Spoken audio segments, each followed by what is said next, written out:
Tomboy Tomo Aizawa's attempt to confess her love to childhood friend Junichirou Kubota ends in failure. Seeking advice from her best friend Misuzu Gundao, Tomo aims to alter her communication style with Junichirou, but instead ends up quarreling with him. Later, both Junichirou and Misuzu find themselves without umbrellas and wait for Tomo to accompany them home.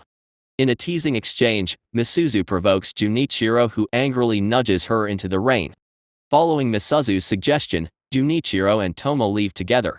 Tomo rushes away when Junichirou gets too close to prevent her from getting wet, and he replicates the action upon accidentally seeing her drenched attire.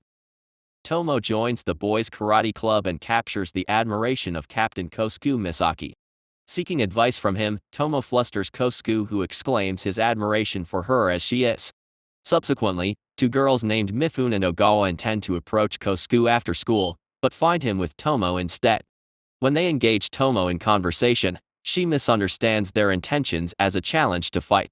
After Misuzu clarifies the misunderstanding, Tomo meets with Mifune and Ogawa behind the gym. The two apprehensive girls confess their liking for Kosuke, and an enthusiastic Tomo pledges to assist them. Following an incident where Tomo is subjected to harassment by an elderly man on the bus, Junichirou intervenes and proposes that she opt for slacks instead of a skirt. When Tomo expresses her frustration to Misuzu, Misuzu takes away Tomo's shorts after classes, so Tomo is left wearing only a skirt when she accompanies Junichirou home. This situation makes Tomo extremely self-conscious while Junichirou attempts to avoid staring at her. The subsequent day, Misuzu interprets Tomo's response and concludes that Junichirou now perceives Tomo differently. Carol Olston, a fellow student in the English class, is quite popular among the boys. After a chance encounter between Tomo, Carol, and Kosuke in the hallway, Carol starts viewing Tomo as a competitor. Misuzu directs Carol's attention to Junichirou, motivating Tomo to pursue him. On the other hand, Junichirou is only aware that Carol is preparing to face an unnamed rival and assists her with basic physical training. When Tomo eventually confronts Junichirou, Carol abruptly departs. After school, Carol takes Misuzu to a bakery, where Misuzu persuades her to befriend Tomo. Carol is taken aback the next school day when Tomo readily accepts the offer. Later, Tomo is shocked when Junichirou inadvertently discloses that he had dated Misuzu during middle school. Confronted by an enraged Tomo, Misuzu reveals that their romantic involvement lasted for only 3 brief days. Subsequently, Tomo's spirits are lifted as Junichirou informs her that he is not currently involved with anyone romantically. On the following day, Junichirou encounters Kosuke and, realizing that he is Tomo's senior in the karate club, Junichirou treats him with hostility due to feelings of jealousy. Later in the day, while riding the bus together, Kosuke discovers that despite their outward roughness, Junichirou holds deep admiration for Tomo. Nonetheless, Junichirou once again intimidates Kosuke the subsequent day when Kosuke attempts to discuss their conversation with Tomo. During a visit to a cafe, Misuzu advises Tomo to take Junichirou on a date. Junichirou eagerly agrees, leading Tomo to seek assistance from both Misuzu and Carol in selecting suitable clothing. The following day, Tomo appears in her new outfit for the date. They visit their usual spots, a batting cage and a bowling alley. Encouraged, Tomo takes Junichirou to a karaoke box, although she ends up singing children's songs. The next day, an embarrassed Tomo tries to prevent Misuzu and Carol from viewing her video, while Junichirou notices a change in her demeanor from the previous day. Consequently, Tomo, accompanied by the girls, revisits the karaoke box. Tatsumi attempts to bring a smile to Misuzu's face, although she resists his endeavors. Desiring to exhibit a more playful feminine demeanor, Tomo initiates a series of hugs with various girls in her class. Misuzu begins to experience pangs of jealousy as she observes Carol becoming increasingly affectionate with Tomo. Tomo subsequently employs the same approach with Junichirou, but he perceives it as childlike. During a visit to Tomo's residence, Junichirou gains insight into her family background. In a separate instance, Carol offers her headband to Tomo while sharing a meal with Misuzu. Meanwhile, Kosuke appears to support Misuzu in maintaining her friendship with Carol. Following school hours, Mifune and Ogawa seek Tomo's assistance in rebuffing advances from a disturbing senior student. In a surprising turn of events, Tomo manages to kick the senior across the yard.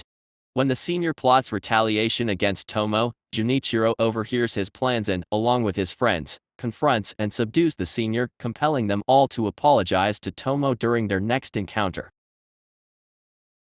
Carol extends an invitation to Tomo and Misuzu to visit her residence, which turns out to be an expansive mansion with a labyrinthine front yard.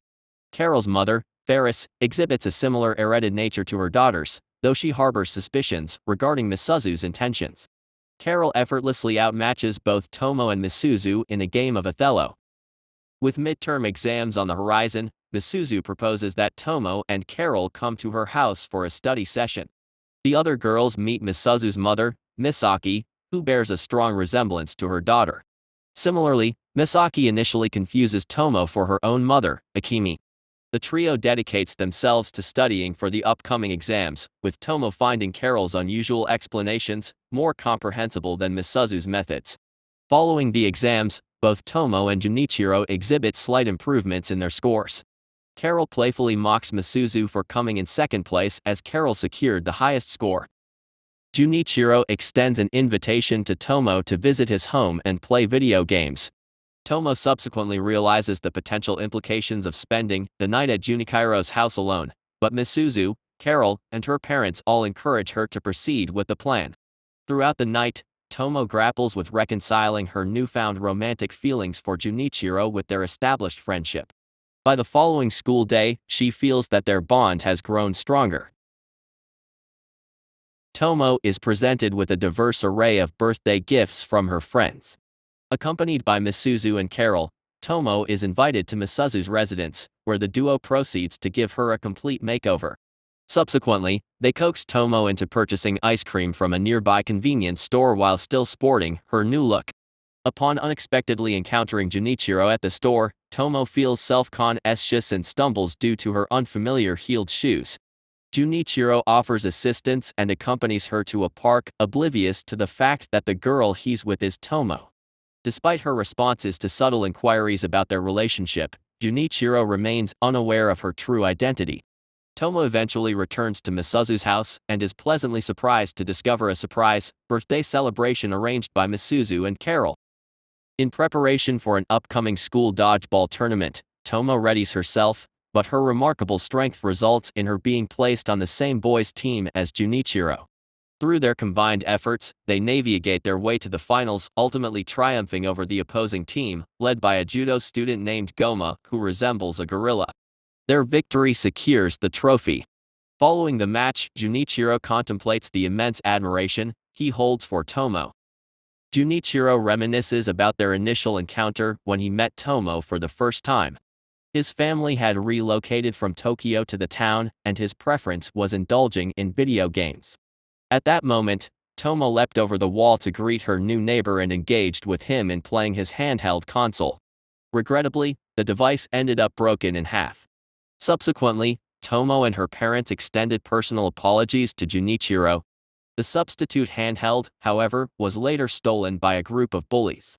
Tomo managed to reclaim it after confronting the bullies physically, yet Junichirou allowed Tomo to retain the handheld, asserting that he would retrieve it once he demonstrated his strength to stand up alongside her. In the present, Tomo is still engrossed in playing the mentioned handheld while she ponders about when Junichirou will eventually come to reclaim it. Tomo and her friends visit the beach, with Tomo attempting to create a closer connection with Junichirou by donning a swimsuit. Nevertheless, Junichirou struggles to voice their relationship as a couple, even as he protects her from an insistent individual attempting to make advances. Misuzu encourages Tomo to persist in maintaining proximity to Junichirou to generate further chances for their relationship to progress. During the train journey back home, Misuzu believes that her plan has indeed succeeded. Tomo is prompted by Misuzu to accompany Junichirou to the upcoming fireworks festival. With apprehension, she requests his company, and he agrees. As Misuzu, Carol, and Kosuke spend time together, Tomo emerges victorious in a shooting game, prompting the operator to share her photo with all the stall managers. In her yukata, she is hardly recognizable. Junichirou escorts Tomo to a special location to enjoy the fireworks, leading her to contemplate confessing once more. Simultaneously, Junichirou recollects Tomo's earlier confession, convincing himself that her words were not meant seriously. The group selects Misuzu as their target to get back at Tomo. Although her menacing aura initially startles them, she claims that Carol isn't her friend, thus sparing her. Upset by this, Carol uses a taser on the leader of the group, initiating a chase. While in hiding, Misuzu calls Junichirou, with Tomo trailing behind. They successfully overcome the group, during which Misuzu apologizes to Carol. Kosuke arrives and, upon glimpsing Carol in her underwear while changing, misunderstands the situation. Later on, Misuzu coerces the group into acting as their bodyguards through blackmail, a decision they make after learning that Tomo is Goro's daughter. The following day, Junichirou happily walks to school holding Tomo's hand, much to her delight. In a flashback, the moment when Kosuke met Carol and fell for her is revealed. In the present, Kosuke joins Goro's dojo and finds himself overwhelmed. When Tomo questions his reason for joining, he discloses that he aims to become stronger for Carol's benefit. On the following day, Carol mistakenly assumes that Kosuke has feelings for Tomo. In an attempt to incite jealousy, she enters Junichirou's house. This ploy has an effect, leading Kosuke to finally open up to Misuzu about his love for Carol. He explains that he has hesitated due to never having witnessed her vulnerabilities. To assist him, Misuzu deliberately makes hurtful remarks about Kosuke's attraction to her, causing Carol to run from the school in tears. Recognizing her error, Misuzu sends Kosuke to Carol's residence. There, he clarifies Misuzu's deception to Carol and bravely confesses his feelings. Joyfully, Carol reciprocates his affection, and her mother entrusts Kosuke with Carol on the condition that he promises not to change her, as she now has friends. The subsequent day, Carol gets her revenge on Misuzu by giving her a fright. Tomo and Junichirou eagerly anticipate participating in their school's marathon. The two of them swiftly outpace their classmates, but during the return leg, Tomo collapses due to exhaustion, disclosing that she had also been running for hours the previous night. Junichirou carries her on his back to the school nurse's office, where Misuzu proposes that Tomo could take advantage of the situation to seem more vulnerable in Junichirou's eyes. Ultimately, Tomo persuades Junichirou to carry her again so that her mother can drive her to the hospital. In a subsequent visit, Tomo returns Junichirou's handheld device from years ago, playfully asserting that he has finally matched her in physical prowess. Junichirou reminisces about his middle school years, reflecting on his interactions with both Tomo and Misuzu. Tomo secures a part-time position at a ramen eatery owned by Tatsumi's family, where Misuzu works as a waitress and Carol takes on a mascot role. The surprise appearance of Junichirou astonishes both Misuzu and Tomo, yet Junichirou's compliments uplift Tomo's spirits. As the weekend concludes, all three girls receive additional pay for their remarkable performance. Tomo employs her earnings to purchase a birthday gift and cake for Junichirou. He proposes they enjoy it at her residence. Seeking guidance on drawing closer to Junichirou, Tomo consults Misuzu, who devises a plan to have him stumble down the stairs, allowing Tomo to catch him. However, he evades at the last moment and ends up bumping into Carol. Misuzu begins feeling remorseful for coming between Tomo and Junichirou and takes several days off due to illness.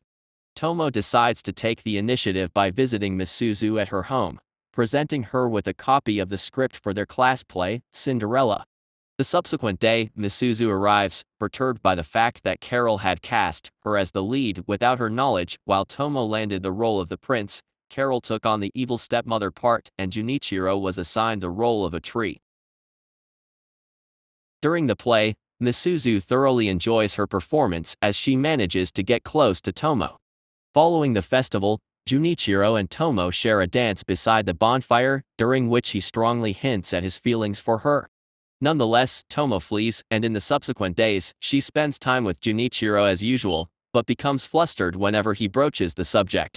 At school, Junichirou confides in Kosuke about his affection for Tomo, and Kosuke urges him to confess. Prior to doing so, he summons Misuzu to apologize, but she provides encouragement instead, dishonestly claiming she hasn't experienced love before. He then calls Tomo to the rooftop, where he reaffirms his emotions, prompting Tomo to land a punch on him for failing to recognize the efforts she has invested in him. Even in the face of the punch, Junichirou remains resolute, causing Tomo to once again flee, overcome with embarrassment. Seeking assistance, she turns to Misuzu and Carol, and tearfully, Misuzu motivates her to pursue Junichirou, assuring her that their feelings are mutual.